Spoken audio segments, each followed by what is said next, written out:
Magandang araw mga kaparokya. Today is November 30, araw ng Webes, at inyo na namang masasaksen ang panibagong yugto ng ating online reviews update ng tatlong noontime show dito sa ating bansa. At ngayon ay araw ng ating bayani na sigat Andres Bonifacio. Ang tanong dyan, sino ang aangat sa online viewership? Ang Eat Bulaga, ang EAT o ang Eat Showtime? So tara ating alamin ang first round ng ating online viewership sa araw na ito. Bago natin simulan ay pakisubscribe ang aking YouTube channel, pakiclick ang bell notification icon para lagi kayong updated sa mga bagong video na ilalabas ko. So tara ating unahin ang Facebook Live ng tatlong noontime show.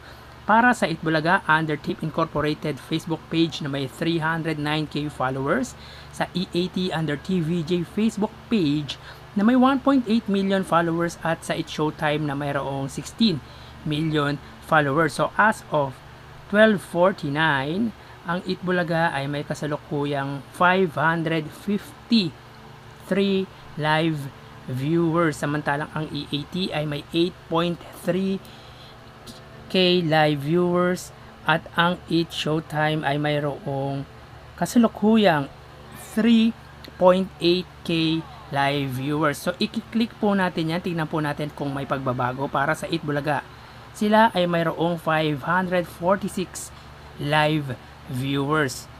Ang EAT naman ay mayroong 9.1k live viewers, at ang It Showtime ay mayroong 3.8k live viewers. So ulitin po natin para to be fair. Ang Itbulaga ay mayroong 546 live viewers. Ang EAT naman ay mayroong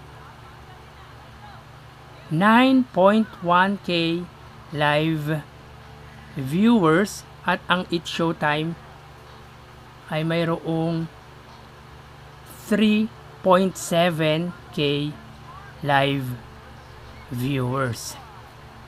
So yan po ang kanilang online viewership para sa Facebook Live. At dito ang nanguna ay ang EAT ng Tito Vic and Joey, pumangalawa ang It Showtime ng Madlang People, at pumangatlo ang It Bulaga. So mapunta naman po tayo sa YouTube Live ng tatlong noontime show, at unahin po natin ang live ng TV network or TV station. Para sa Itbulaga, under sa GMA YouTube channel na mayroong 33.6 million subscribers. Sa EAT naman, under TV5 Philippines, na mayroong 1.5 million subscribers. At para sa It Showtime, under sa ABS-CBN Entertainment YouTube channel na mayroong 45.9 million subscribers. So as of 12:52, ang Itbulaga under GMA Network YouTube channel ay may 1.7k live viewers. Ang EAT under TV5 Philippines ay mayroong 48k live viewers, samantalang ang It Showtime under ABS-CBN Entertainment ay mayroong 68k live viewers. So ulitin po natin, as of 12:52, ang Itbulaga ay mayroong 1.7k live viewers, ang EAT naman ay mayroong 48k live viewers, at ang It Showtime under ABS-CBN Entertainment ay may 69k live viewers. So dito ang nanguna sa kanilang TV network YouTube channel ay ang ABS-CBN, pangalawa ang TV5 Philippines or TV5, at pumangatlo ang GMA Network YouTube channel. So mapunta naman po tayo sa main channel ng tatlong noontime show. Para sa may Itbulaga, under Itbulaga YouTube channel na mayroong 5.28 million subscribers. Sa EAT naman, under TVJ YouTube channel na mayroong,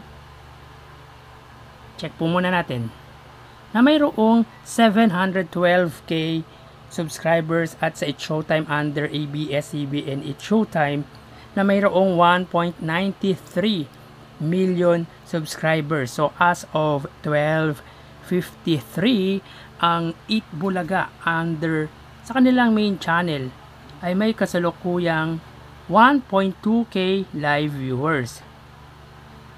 Ang E80 naman under sa TVJ YouTube channel ay mayroong 45k live viewers at ang It's Showtime under sa ABS-CBN It's Showtime ay mayroong 25k live viewers. So ulitin po natin para sa Eat Bulaga YouTube channel as of 12:54, sila ay may 1.2k live viewers. Ang E80 naman ay may 45k live viewers at ang It's Showtime ay may 25k live viewers. So dito naman po sa main channel ng tatlong noontime show, ang nanguna ay ang E80 under TVJ YouTube channel. Pumangalawa ang It's Showtime under ABS-CBN It's Showtime. At pumangatlo ang Eat Bulaga under sa Eat Bulaga YouTube channel. Ang total po ng nakuha ng Eat Bulaga under GMA Network na may 1.5 or 1.7 rather at 1.2, sila ay nakakuha ng 2.9k live viewers. Sa Eat Bulaga naman or E80 under TV5 Philippines na may 48k plus 45k under TVJ YouTube channel, sila ay nakakuha ng 93k live viewers. At ang It's Showtime under ABS-CBN Entertainment na may 69k plus ABS-CBN It's Showtime na may 25k, sila ay nakakuha ng 94k live viewers. So ulitin po natin, ang Eat Bulaga ay nakakuha ng 2.7 or 2.9k live viewers. Ang Eat Bulaga, ang E80 ay nakakuha ng 93k live viewers